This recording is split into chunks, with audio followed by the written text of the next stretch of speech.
Can't wait. Why is my microphone not unmuting, bastard? Oh. Well, hello everybody and welcome in to this Saturday's podcast, MBE podcast, Stephen, we're just calling it now. I forgot to zoom in. Going to do that just now. Bit of a car crash. But you know what, guys, it's better when you zoom in a little bit. I had to change my zipper because the other one was far too tight. I'm going to have to send it back, unfortunately. But my name's Jonathan. I am the host of this here podcast, and joining me to my left is one Stephen John McLaughlin. And Stephen, we're going to be discussing a Beatles topic. Yes. But not just any Beatles topic. A Beatles topic revolving the creative manoeuvres of one James Paul McCartney. I want to say 22 years ago, he positioned himself. I was going to say something else there and I had to stop myself because it's insanely offensive. But he went brainstorming, Stephen, into reimagining 1969's Let It Be. Yeah. And obviously, Paul was very much the leader of the band in the late 60s, I want to say. John starting to regain some control near the end, coming out of his acid days. But very much still having a sort of personality crisis. Probably want to spend more time with Yoko than the band, if truth be told. Paul very much holding the ship together, trying to be Brian Epstein, trying to be leader of the band, trying to steer the other three onto the right course and give us some more Beatles goodness. Stephen, he was a leader, and he obviously came up with this idea of going back to basics with Let It Be in 1969, being a more, raw-cut, rock and roll songs, simplified, what's and all in there. And obviously, Stephen, you're probably better giving us the history because you're definitely well versed on it. But I know some of the history. In a sense, there was breakdown in relationships, the whole Klein stuff going on and lawsuits. Phil Spector ended up getting his hands on the tapes, I think, from the other Beatles. And the rest is history, and that's why we ended up getting this project. But Stephen, before I pass it over to you and you can give us a little history lesson, we're going to be discussing, essentially, is this more, because Beatles fans have been maybe putting allegations James Paul McCartney's way, I like to give him his full Sunday name, but this is more of a personal project than a band effort. The reimagining, and where it sits really, Stephen, in the history of the Beatles sort of discography, and does it have a place moving into the modern times of music and of people consuming Beatles content? But Stephen, I'll pass it over to you, man. I know you in particular were well into this when it came out. You gave me a loan of it. I remember listening to it. I'm pretty sure I did. This along with the Love album round about that time as well.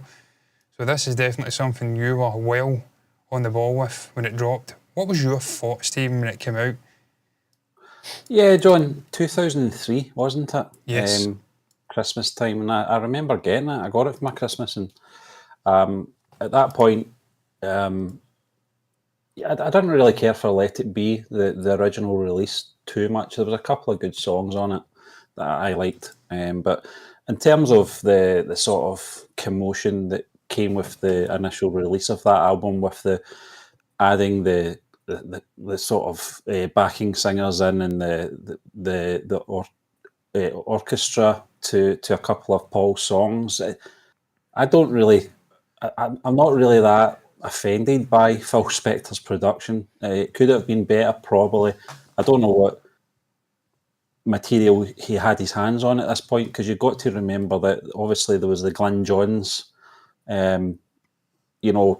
tapes as well, and there was so much going on. And I think you've got to as well remember that at that point in their careers, none of them really wanted to deal with producing this album.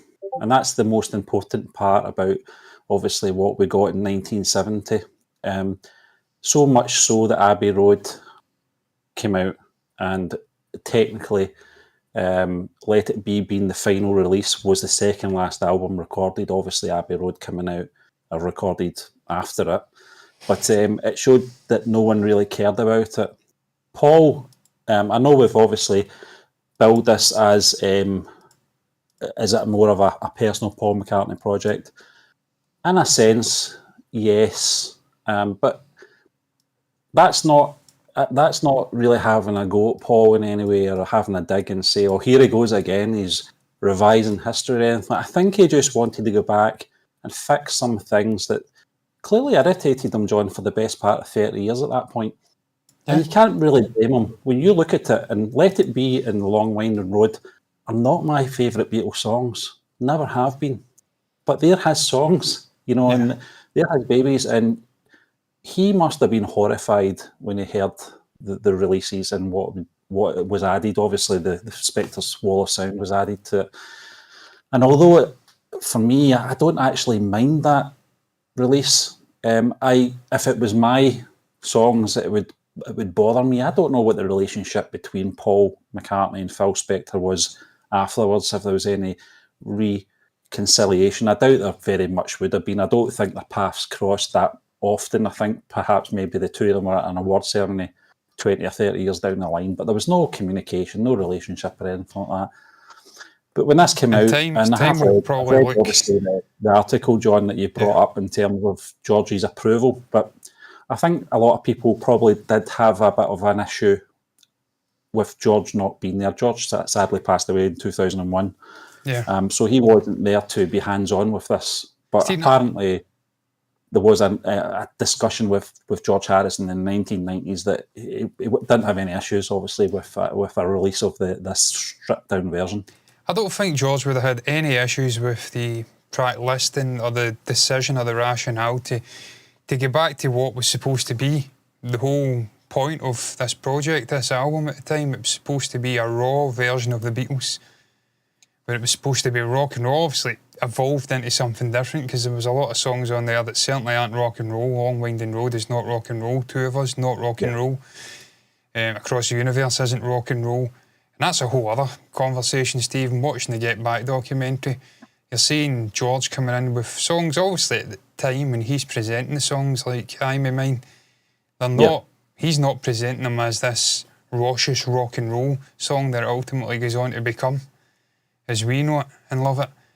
But to see John sort of poo-pooing it and saying, might be a rock and roll album, you bringing this granny music for? And then he brings in fucking Across the Universe, which I love. It's a great song. I love Jai Guru Deva, all the lyrics and the sort of just the instrumental stuff that's going on in the song, but it's not a rock and roll song. So even at that point, it was a never evolving project, but I don't think Harrison would have had any issues with Paul going in and obviously altering this and bringing it back to something more reflective of the original vision. Of course, Stephen, there's a lot more going on in there, which I obviously watched the video he sent over, the Palagram video. That's a great channel, incidentally. Fucking love that guy. He get his hands on the original master edition of, I think, Please Please Me. And it was just incredible seeing that history and him unboxing it.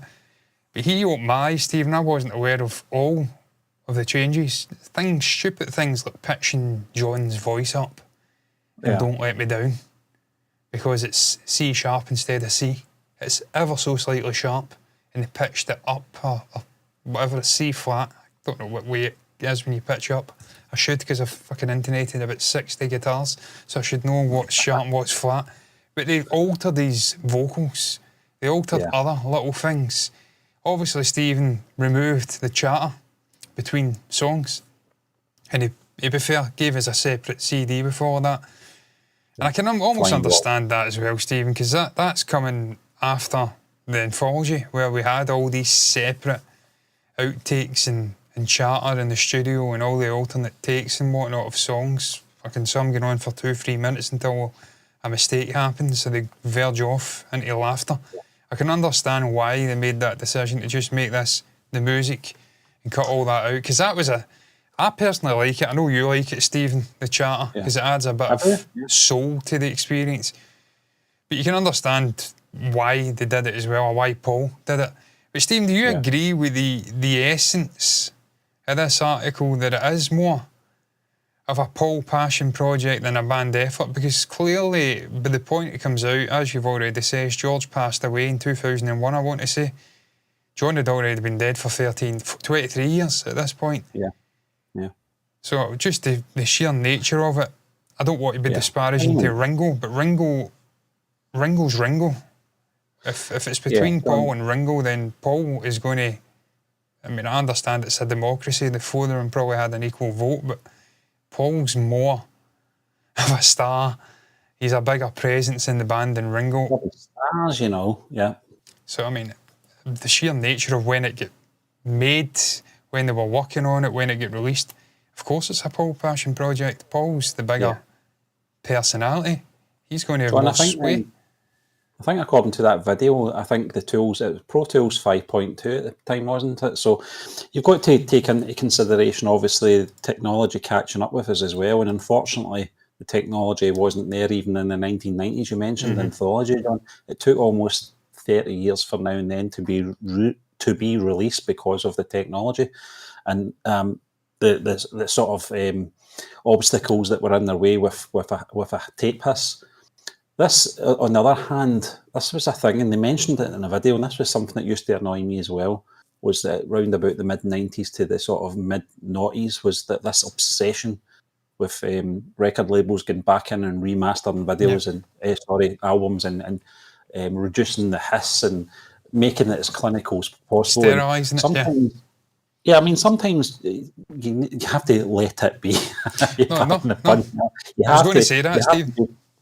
You just have to leave it, you know. But there is some choices that I do agree with this release in terms of obviously Across the Universe.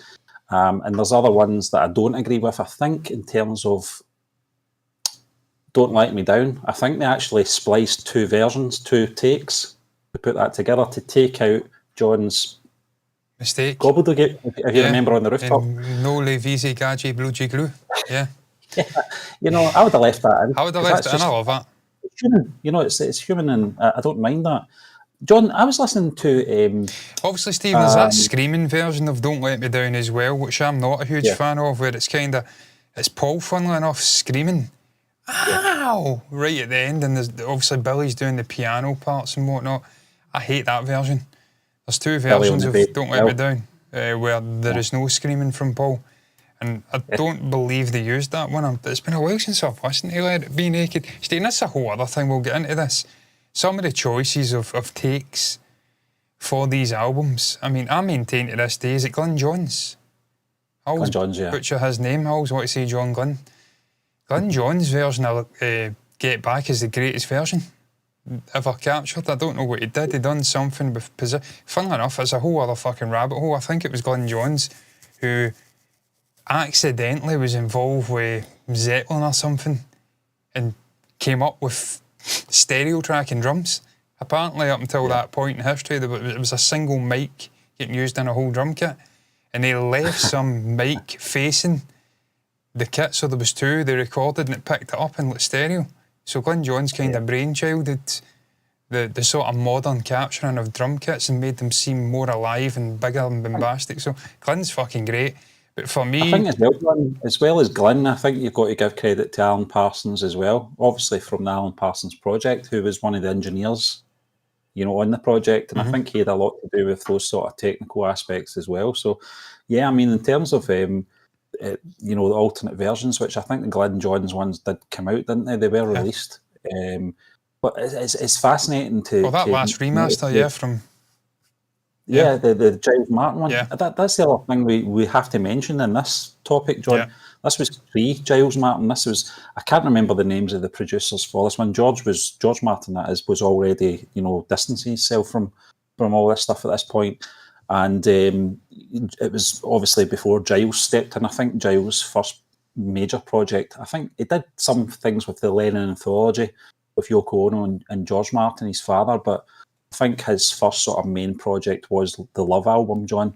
And that kind of takes me into what we're talking about ownership here in terms of a personal project for Paul McCartney. Is it any different or any way wrong than George Harrison's Cirque du Soleil project that obviously bled into what became the Love album? It's certainly not. No. You know, it was a passion thing that George was heavily involved in the late 90s, and he could see the potential of using you know, Beatles music as a collage with visuals, you know, and that's what became obviously the Las Vegas show, as we know. And I'm telling you, man, I wish that toured worldwide. I'd have loved to have went and seen that. Just that whole experience, the surround sound, and just being enveloped in the Beatles' music, but that visual element as well.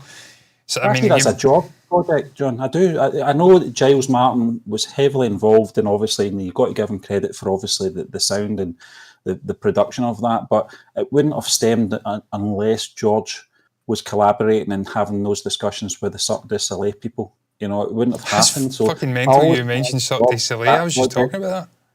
And I always connect Let It Be Naked with Paul. I don't think there's anything wrong for one of the band members to take lead in a project if it's for the good of the project. If it's good for the brand, you know. And in terms of that, it's funny you brought that up, man. I'm still laughing at that. You brought up Cirque du Soleil and Harrison. I was fucking just talking about Cirque du Soleil earlier on. Literally, how do you pronounce it? Is it Soleil? And I searched up. No, it's Cirque du Soleil. And you brought up, I mean, that's fucking wild. I was just literally speaking about the Cirque du Soleil. That's another thing I'd love to go and see. That's a whole other tangent now. I mean, they're incredible. I watched these two guys with boxes try to stack them up. Just what an experience. I've never been to a carnival or a circus or anything like that. It's not something I've ever had a drive to go and experience, but the Soleil people are very, very cool. But sorry, Stephen, I interjected there. But no, Stephen, I would agree that it's no different. Ultimately, the Beatles were always a democracy. All four members always had a massive say and influence on the sort of direction of the band, both during and after. And I've got no issues with Harrison coming up with the Love Project, which ultimately went on to give some brilliant versions of the songs, mashing them together. The Get Back one on that's phenomenal as well. That's still one of the clearest, punchiest versions with Lennon's guitar. Just sounds fucking sensational. And likewise with Paul, I mean, I've got no issues. This was, to me, Stephen, I don't know if you agree, I've kind of said it earlier on, but to me, these last two albums, certainly this one, I just think of Paul when I think of these. I don't think of the other members of the Beatles. I just think of this as being the period where they want to lie about in their big estates. I can't remember John's estate. I think I'll want out, John. I think that was the biggest issue. Yeah. You know, and certainly we saw it in the Peter Jackson video, the film, John, from 3 years ago. That, you know, I saw a different light to George in those documentaries rather than John. You know, I always thought John, he's going to be very awkward in this and very difficult. And he was kind of just going through the motions and turning up 11, 12 o'clock in the afternoon and, you know, just going through the motions. Whereas George was, I think he was just in a place that was a frustrating sort of position to be in between John and Paul. And there was moments where, the obviously I, me, mine, but you could see it was on his mind after being dismissed by John, you know, in terms of, that's not what we're trying to do. We're trying to do a rock number. And you could see the sort of hurt in George's face, you know, and I think as John and Paul were talking away, laughing and joking, the camera was on George, and you could see it was in his head, you know, and that's when he said, "I think I'll be off now, you know. I think I'm leaving the band." Needless to say, George had the last laugh, because I in my mind it was a rock number, and it's a very fucking good one at that. Number, So no, listen, Stephen. I mean, I'm going to get into a couple of things here. I mean, talking just about passion projects, Paul one, whether this is, I mean, it has got his fingerprints all over it, and we'll get into that in great detail, I'm sure, as this conversation continues. But Stephen, there is a subsection of Beatles fandom now that off to stick the boot into John because of his sort of personal demons and what he was up to in his life. And again, I blame Yoko for that, and this sort of beautifying of Lennon, making him this saint-like figure, angel figure that never put a foot wrong. That's not John. John was always a deeply flawed guy. Much about Yoko having too much control over that. Of course, from the professional brand point of view, she's going to put him out there as you know, the way she does, and you know. But there was a period. You've got to remember, John. I think this is just a human thing. You know, obviously the way he went out was horrific. It's the same as Tupac. There is that emotional sort of attachment to the singer in that sense that no matter how much you watch a documentary on John Lennon or on the Beatles, but particularly John, you know it always ends the same way on December 8th, 1980, and it's a sad end to anyone's life, you know, the way that it was taken out. And that had, I mean, it resonated for decades after this empathy for John, and I understand that. And I think to an extent it bugged Paul, not in the sense that he didn't think John deserved any attention or anything like that, or any sort of memory, but he knew John better than most people, and he knows that John wouldn't have liked to have been remembered as a what's the word? An angel. No, no. Obviously remembered as a martyr. That's probably more the word. He'd have hated that, and that. Paul McCartney knew him better than most people, out with obviously Yoko Ono, and there is obviously that thing that she'll not delve right into the sort of personal details and their behaviour and stuff like that. With addictions and adultery and all the other things that we kind of know about through third parties and stuff like that. And I understand that. She's trying to protect his name. She's trying to protect his memory, and I understand that. But he was flawed. He was flawed. No, he was. As much as I love John Lennon, he was a flawed man. But Stephen, we're all flawed. Tragic upbringing, not making excuses, John. Obviously, he could have been a better father. And he knows that. But this is one of the things I love about John Lennon, is that he knew his issues. He knew his mistakes. And he did his best. He did his damnedest to try and obviously repair that with the relationship he had with Sean. Yeah. In the mid to late 70s, he evolved as a person, grew. He tried his damnedest to be a better father to Sean. Obviously, I'm not saying he was the worst father to Julian. Julian is, I'm sure if you listen to Julian now, he'll still be bleating about aspects, and rightly so, because he lost his father in horrific circumstances and whatnot. But Julian's had a good fucking life, and that's what happens in divorces, though, and more often than not, from the sort of father's perspective, maybe not as much as now, but back then, the father, if there was a separation, the child would always go to the mother. That's just the way and let's it happens, not kid ourselves here, Stephen, that Julian would have had anywhere near the career and success he had if he didn't have the Lennon surname. I'm not trying to disparage Julian's output as an artist. He's a very talented singer. I agree, but if you go on these forums, John, or these groups, they see it the other way, that it wouldn't have mattered, but I think you're kidding yourself on there. Absolutely, there's no way. I mean, I'm not saying he's not he's very talented. He's got a great voice. He's produced some brilliant music in his time, and he's a cool guy, man. I love listening to the guy speaking, but I mean, there's only so much of Woe Betide I can listen to in regards to obviously what happened with John back in the day when you've basically carved out a career. A large part of that down to the fact your father was John Lennon, so at some point you've got to let bygones be bygones. But Stephen, where I was going with that whole stuff with John being this flawed human and people wanting to stick a boot into him, there is another subsector of the fandom that love to stick a boot into Paul as well, and I feel like this is maybe a bit of a hit piece, not just by you and Gleedo, but the other people involved in the quotes here that are sticking the boot in against Paul. Let's not kid ourselves that Paul was the only guy that's wanted to go over and sort of sterilise and make everything better in the Beatles' discography. John was quoted in the 70s saying that he hated the fucking Beatles' output, he hated the music, he could barely listen to it. Obviously, was this just wishy-washy guy in those days? He would say things and then contradict himself 3 years later. But he, I think, had conversations with George Martin at some point, I may be wrong, about going back and redoing the entire discography of the Beatles. Yeah. So let's not fucking kid ourselves here. John would have did the same if he'd lived. Very much, John. I think George Martin's been on record saying, he couldn't believe John saying that. And I think that did hurt him very much, because that man put his heart and soul into giving that band the best production possible, with the limitations of technology and what they were looking for, in each recording. What George Martin as a producer achieved in that very short space of time, to make those tracks as best as possible. And I think they are, and I think they've only been heightened by his son with these re-releases. I know he's working back the way from obviously Let It Be, Abbey Road, and I think we're at Rubber Soul just now, aren't we? Or is it Revolver? Revolver, not at Rubber Soul yet. So I'm waiting on it. No, I don't agree with John there, but you're absolutely right. This is what we're talking about. It's not any different. And that's that. We talked about this the other week there, John, in terms of directors and film. They're never satisfied with the end product, and they constantly want to tinker. Musicians aren't any different. They're artists at the end of the day.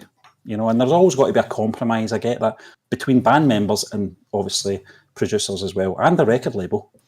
So there's always got to be compromise. Where I would deviate on it though, and Stephen, it's what you touched on with that whole theme in the early 2000s, late 90s, is over-sterilising it.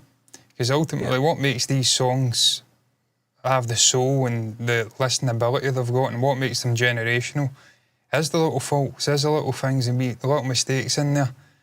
That's what I connect to. I hate some of this modern stuff that comes out that's just perfect, slick, overly produced, fucking bollocks. And I'm not saying it's all like that. There is still bands out there that allow little mistakes in. But you go back and listen to the Beatles, you listen to I've Just Seen a Face and songs like that, there's little doodle or noodle guitar parts that go nowhere. But ultimately they create the sort of vibe of the song, they fill it out, they give it depth, they allow you to feel the creative choices that we're going through. Some of it makes its way into the actual final cut of the song. So I like the little mistakes, I like the little sharp note instead of maybe a C note. I like the flaws in there. It shows there's human touch in there. That they allowed it in there. From A Hard Day's Night, If I Fell. Yeah. See, if you listen to that very carefully, I'm talking about the actual release that's on the album, the Hard Day's Night album.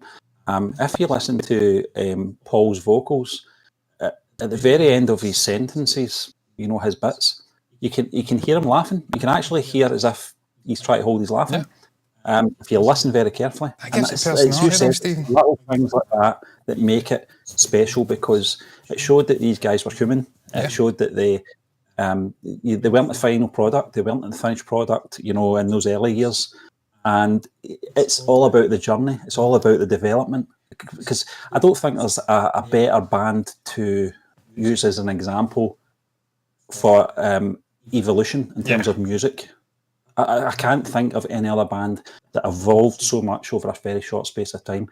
John, I love R.E.M. I know you do as well. But R.E.M.'s sound has always been the same. It's unique, but it's always been the same. You know, consistently good, but it's always been the same. There's no sort of evolution. I mean, they'll change tone in terms of electric guitars from acoustic, that kind of thing.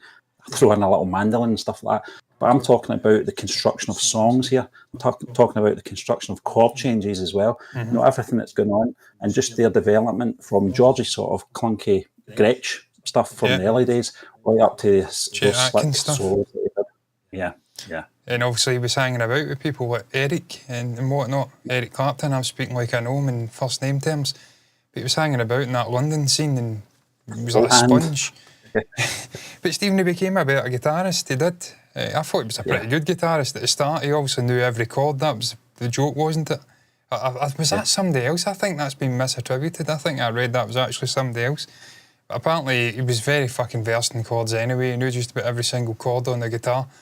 So he was always in a sort of, what's the word I'm looking for?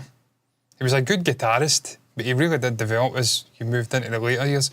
But no, Stephen, I mean, I like the fact that he was tinkering and he wanted to get back to the original vision, because ultimately it was meant to be a nuts and bolts, reined back, raw rock and roll album. It wasn't meant to be overly slick, overly produced. You hear them talking about it. We want to get back to doing simple stuff, just performing and then put it out and then we'll tour with it. You then started an Inspector I mean, I like the orchestral stuff and I like Phil Spector as a producer, not as a human being. I think ultimately Paul was right again with not having any links with him. But you start putting fucking full orchestral stuff in, that's the very antithesis of a raw, reined back rock and roll album. So ultimately I understand the rationale of Paul, what to go in and bring it back to the original vision. And Stephen, we'll bring it up just now. I'm going to read some of these quotes as well, but the actual track listing, you've got it there, Let It Be Naked. To me, Stephen, that's a Beatles album. This ain't a Beatles album. I mean, it is a Beatles album, but you think back to 1966, 1967, 1968 to an extent. There was things getting in then as well, though. I'm looking at you, Wild Honey Pie. I'm looking at you, I don't know. I mean, even get back to the early days, fucking Little Child and all of this stuff. That was the name, it wasn't. I fucking don't listen to that song. Little child, won't you dance with me?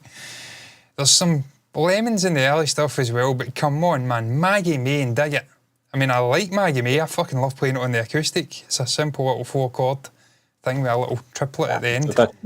It's a traditional song, isn't it? Yeah, it's sort of Liverpool. Yeah. Yeah. But it should never be on a Beatles album. That's on an alternate CD with all the outtakes. I get what they're trying to do in terms of the tone of the original release. Throwing those sort of more traditional numbers in there is to sort of remind people we're getting back to our roots, that kind of thing. And also, the sort of spoken dialogue is to sort of show that it wasn't all doom and gloom, because obviously the film that came out, Michael Lindsay-Hogg as director, it didn't really portray them in the correct light in terms of where they were at. It wasn't until Peter Jackson's Get Back we actually saw the sort of full picture. But I think this album's release was just a sort of reaction to the film, and let's include as many of those Paul McCartney little laughs as we can. You always joke about that. Sort of break the tension, I mean, we even do that at the start of streams now. I kind of cut in and laugh and say something that's like, that's me doing my Paul McCartney. But Paul was always like that, Steve, and even live, he was always doing these little things like, I mean, he was always coming in with little nervous things. That's just his personality, that's the way he is. He's uncomfortable in certain situations, and he kind of has to and do things like that. That's always the way he's been. He'll do this as well. Yeah, he does. Oh, he loves. That's a later thing though, isn't it? No. But I was going to say something there, and I've totally lost the fucking plot and what I was going to say. Track listens. I was going to say something. I think it was linked to the chatter. Something tells me. Yeah, there's just what he says about obviously them putting that in there to include the chatter as a way to show, look, it was a little bit more laid back. It wasn't all doom and gloom. It wasn't. They weren't trying to kill each other over like McVitie's digestive biscuits, even though they were. There was some moments of levity and laughs in there. And you think of that Get Back documentary and John trying to break the ice and whatnot, and you're immediately, for me anyway, watching it, I immediately thought, why the fuck did they put so much pressure on themselves to come up with these songs in a really restricted time frame to then rush out and tour?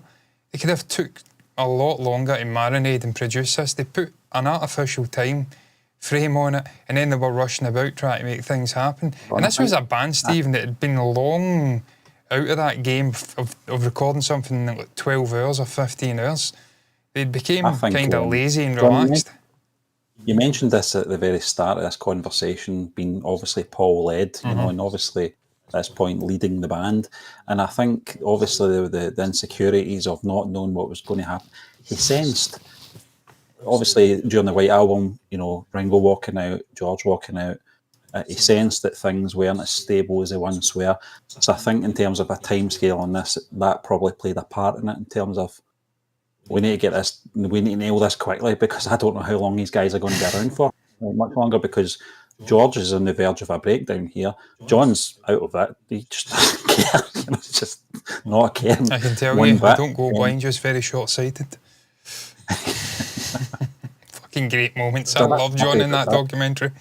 I love the looking down the camera. It's a little sort of make of the head. But Stephen, that's a perfect example of him breaking the ice and bringing everything back to normality, because they were McCartney looked as though he was having a breakdown. He looked as though he was ready for crying. He was nervous, John. Yeah. Very nervous. Very anxious in terms of... He saw everything unfold. I think that was the biggest part of it. And I think we need to get this project done and try and get some sort of positivity back into this band. But it effectively killed them. That was the irony. The whole project, enough was enough at this point. Yeah. Obviously, I know they did Abbey Road after it, John, but that was... fractious. It's a funny one, Abbey Road. I don't think Abbey Road was as happy as people make out. No, I mean, Lennon was out of the country fucking half the album. He was up in Scotland, wasn't he? He had an accident. Yeah, he was recovering from his accident, but he's missing in half the songs.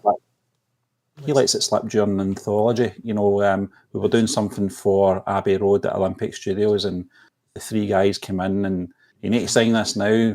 Klein's got to report to his board. He wants 20%. You know the conversation anyway. That was all during the Abbey Road stuff. So it wasn't all roses, in terms of that album. Steve, I'd have hated that. In terms of obviously putting the pressure on them for this project, I think that's probably had a part to play in it. I think would have Paul's anxiety. hated that though. See if someone Yeah. came up to me and says, look, you need to sign this. He's wanting this done in a certain deadline. I'd have fucking hated that as Paul. I would not have had that either. I'd have walked away and I'd have...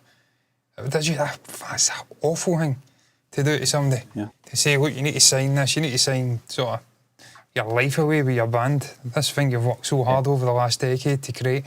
Give some fat weasel 20% of it for doing fucking what? So I know I'm sure, firmly on Paul. And look, John admitted he was wrong. I'm pretty sure Richard Ashcroft would agree with that as well. Yeah, he's a fucking scumbag. I mean, he was an absolute scumbag. Paul mentions it, doesn't he? He mentions it in Anthology. They were so intoxicated by this man. You know, everything he said was like reinvent the wheel. It was just, you saw it in the Get Back video as well when they were talking about him. Oh, this guy, he knows his stuff, and they couldn't see past him, you know. And I think because John was so intoxicated, George and Ringo just fell into line with that sort of thinking. Thankfully, Paul. Do you think that was PTSD from the death of Ryan Epstein, though? Because of what he meant to John and the rest of the band? He was almost like a fucking father-like figure in a strange way. They were so young when they broke through. He wasn't that much older. But when he passed, it almost felt like they were lost. And then they created the whole Apple stuff, music stuff, record thing. And it all was a disaster. So I almost feel like when that guy came along, I feel John was always the kind of guy, though, who was prone to being easily impressed. I mean, Magic fucking Alex or something, whatever he was, the Greek guy with the... what was the multi-tracking recording studio he was going to do? It was Beatles, wasn't it? Yeah. He was always enamoured by these people. Well, he didn't. Something like that. He was always overly enamoured by these crackpots. And for such a strong personality and a clever guy, that was always something I was baffled by with John. So, yeah. I don't think he suffered fools, John. And I think most of his sort of Beatles life up to that point, he was surrounded by sycophants and fans and people that wouldn't say no to him, you know. So when you get people like, you know, Magic Alex or even Andy Warhol to an extent, you know, they're thinking in a different sort of direction. And that intrigued him. I think that's his attraction to Yoko Ono as well, was, you know, something different. You know, it wasn't the traditional sort of values and the, you know, the sort of normal way of thinking. I think he liked that sort of personality and people that sort of out there, kind of, you know, not conventional.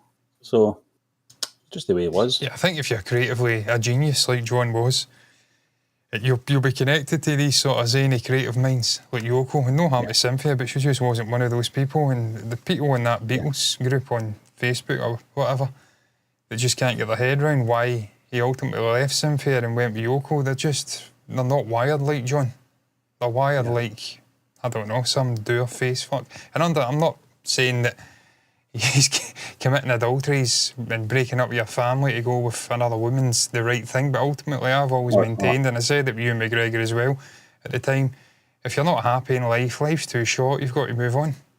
You can't, I mean, I understand you've got to think other people's feelings. It's the way you do it. Yeah, you don't get caught in your bed with the other person. Handle that. He handled it terribly. Yeah. You know, just, I think Cynthia coming back from a holiday and Yoko's in the house, if I was Cynthia, I'd have my head in. Just, you know, I think that's why people do have a lot of admiration for Cynthia Lennon, and rightly so. When I've read her book, I know you read her book as well, and she's such a kind soul, and, you know, but just not his type, you know. They were young, she get pregnant, they get married, it was just the way things were, you know, and he just wasn't. I think Paul McCartney said that. If you're looking for a pipe and slippers man, Sin, John's not it. You know, he wasn't it. You know, not to 1975 to 1980. If you're looking for a pipe and slippers man, John's not it. That's a classic McCartney thing. That other one, he says to the women, I'm sorry, it's not you, it's me.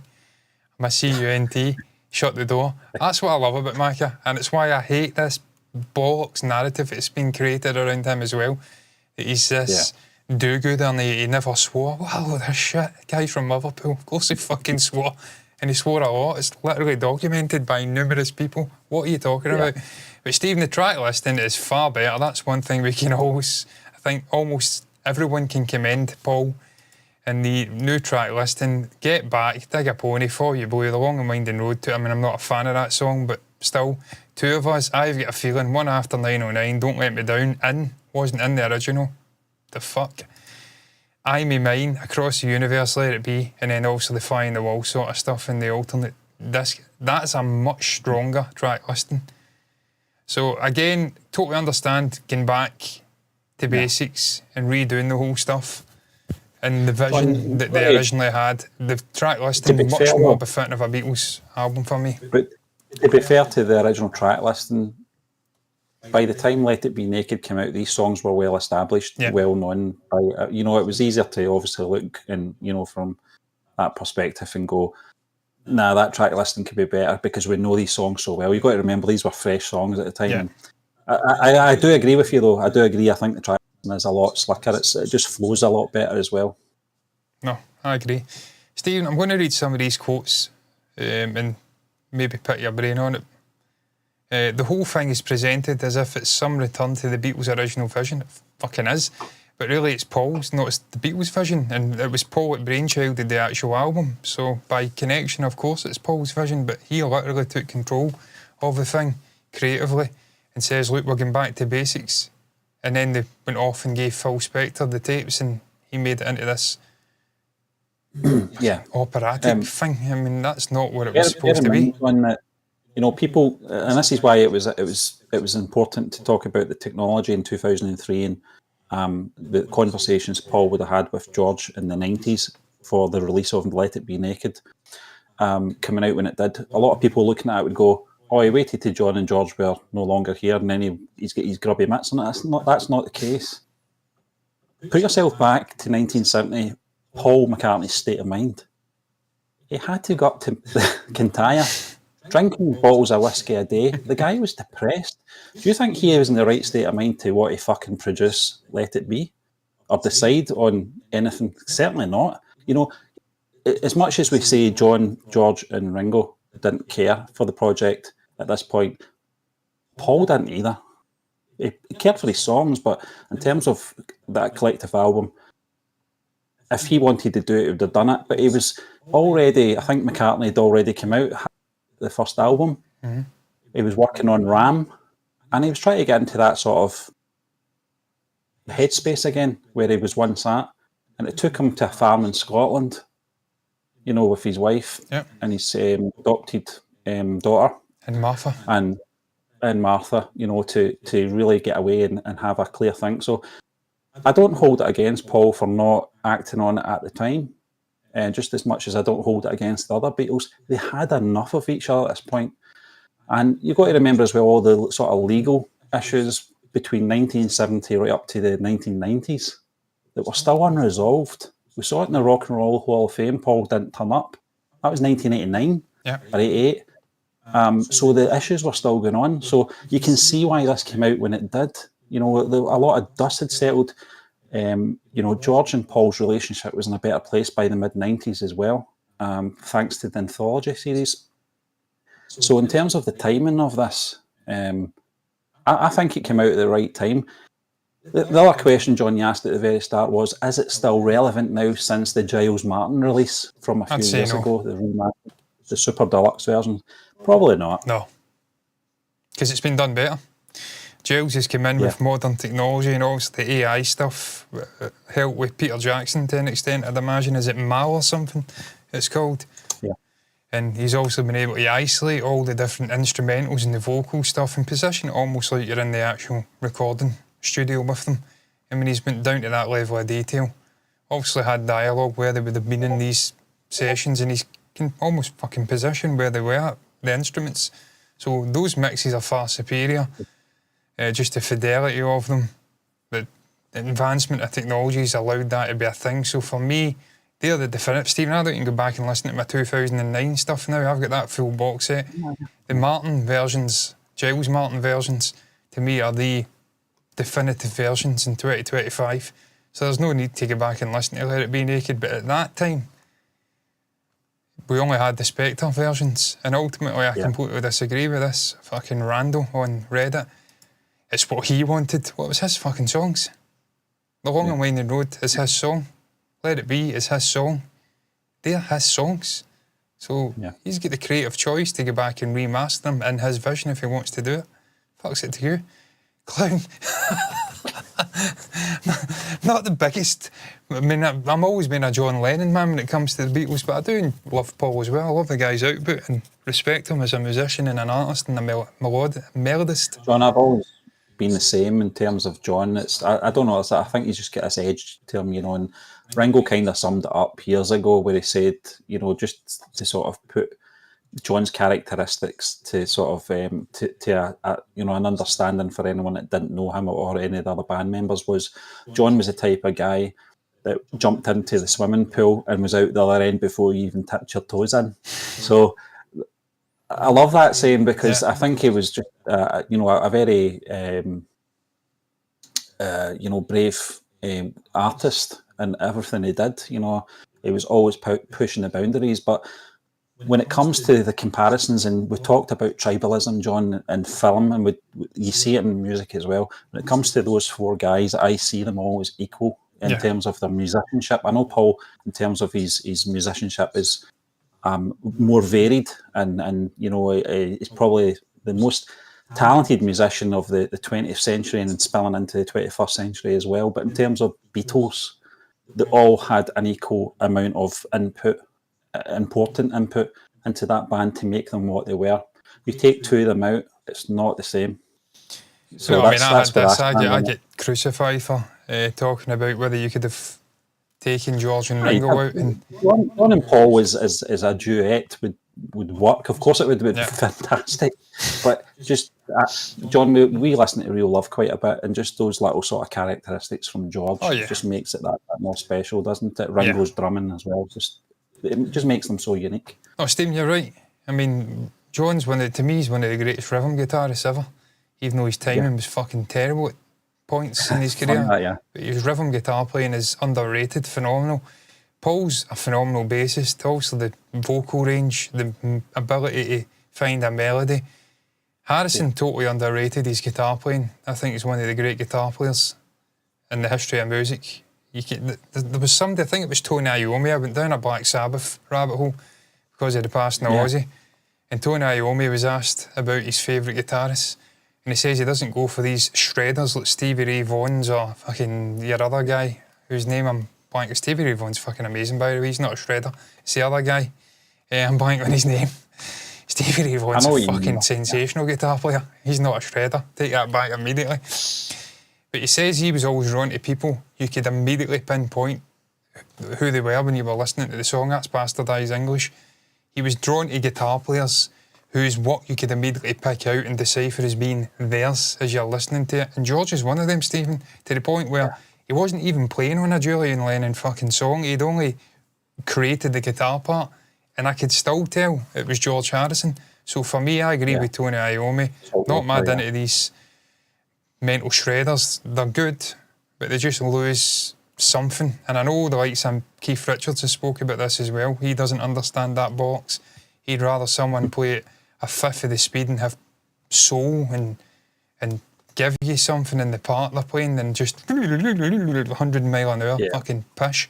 So for me, George is a phenomenal guitar player and he brought so much. Obviously the person, and Ringo's fucking metronome. I am the click. It's not the tick. He's not a tick, Ringo. He's not another thing that rings at that either. He's a click. So no, they all brought something unique, Stephen. And ultimately, that's the only thing I would probably agree with in these quotes, where they say that he almost sterilised it, and that is one of the main criticisms against this release. It almost feels like it was his vision and he sterilised it into almost not feeling like a Beatles record. I don't think I'd go that far, but that would be the one criticism of this, that it is a little bit too sterile, and he's maybe taken, him and the people involved, maybe taken too much out of the original songs and made them, I don't know, what AI is now. Yeah. I was going to say something else, and it's lost in the annals of time, Stephen, but ultimately, I have no issues with this mucking about and going back and tinkering. That's why I'm enjoying what Giles has given us just now, and he wasn't involved at the time they were being created, so that almost works even more than, say, Paul spearheading it. even though he will be involved creatively, because he can sit in the fence as a sort of independent mind and deliver the best vocal sonic experience.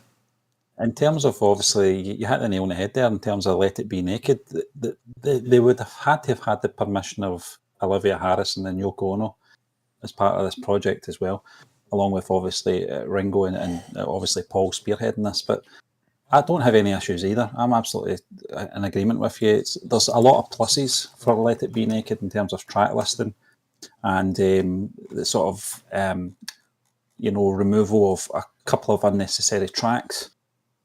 But on the sort of flip side of that, yeah, it is a little bit clinical because it took out the conversations, which I always thought was part of the charm of it. But I mean, it's horses for courses, John. In terms of where it sits with me now, in the grand scheme of things, probably the Super Deluxe overshadows it now, just because we've got the technology to kind of manipulate and get it to a standard that should please most people.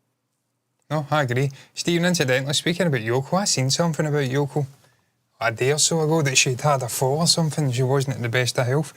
So hopefully that's not anything drastic with her. I know she's mega old now. She's about 92 or something.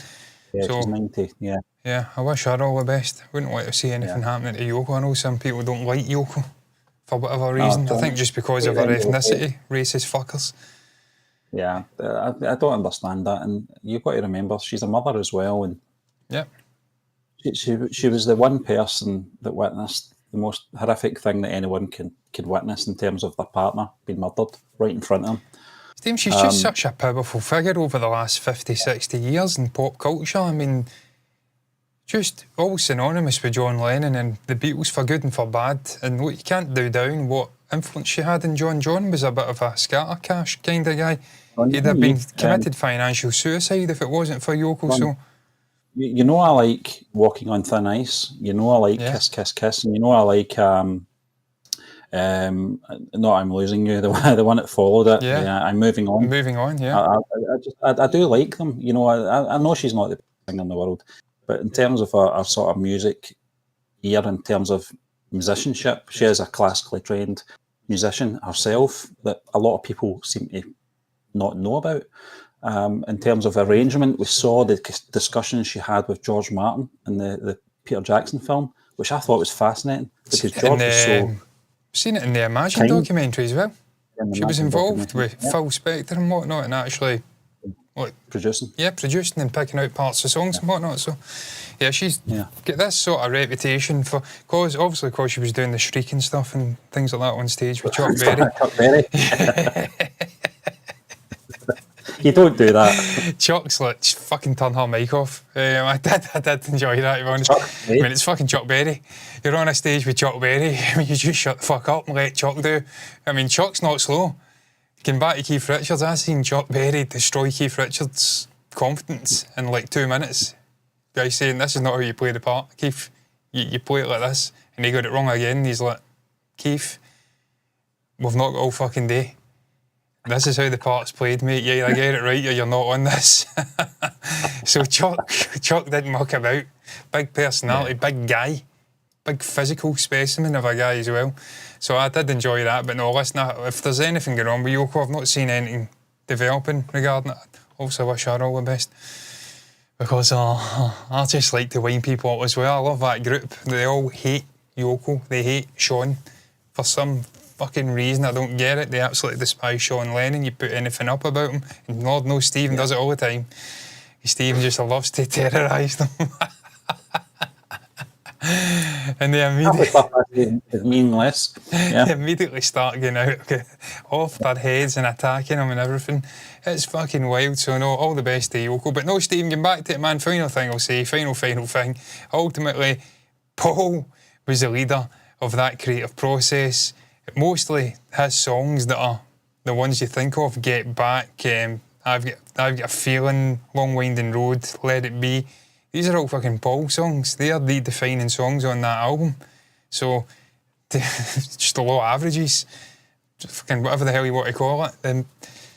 He's got more songs on the album that are of import and that have made that thing what it is as a musical experience. So I think he's got absolutely fucking every right in his body, brain, whatever you want to fucking call it, orifice, anything you want to call, to go in and adjust that to his liking. To me, it's his album in the main, and he was well within his rights to do what he did. I won't be listening to it again because Giles has come along and shot over the top of it and gave us a far better definitive experience, but it has its part in Beatles' discography. And if people are not happy, well, sod them. I totally agree, John. 100% with everything you just said there. I'd also say as well, I think by 2003, Paul finally got to scratch that itch that had been bothering him for all those decades. So it kind of exercised some demons, I suppose, in a way for that experience and for obviously those songs that meant a lot to him. I lost your sound there, Stephen, and I don't know if I've got it back, but I'll just nod and say yes, I agree, because I probably did. Still can't hear you. There you go, you're back now. You're back now. But no, look, that's going to round it up. We've just about ticked that hour mark. That's always the mark I like to get to with these podcasts. That shows that we've hopefully had something interesting to say. There's been a bit of conversation drummed up. What's your thoughts on Let It Be Naked? Is it something that you would deem to be a Beatles project or a Paul Passion project? What's your thoughts on the track listing, the sterilisation of certain aspects, taking out the chatter and whatnot? Do you prefer the original Spectre ones or this one? Anything you want to share about it, about our conversation, pop it down below in the comments section. It is a place to put your thoughts. Like the video if you've enjoyed it. Subscribe to the channel and hit the bell icon to get notifications straight to your eyes for future content like this on YouTube. Follow button, notifications button over on Twitch to do the exact same thing over there. And a completely different platform, but it's the same content. It is what it is. All that's left to be said though is thank you for watching us, and as ever,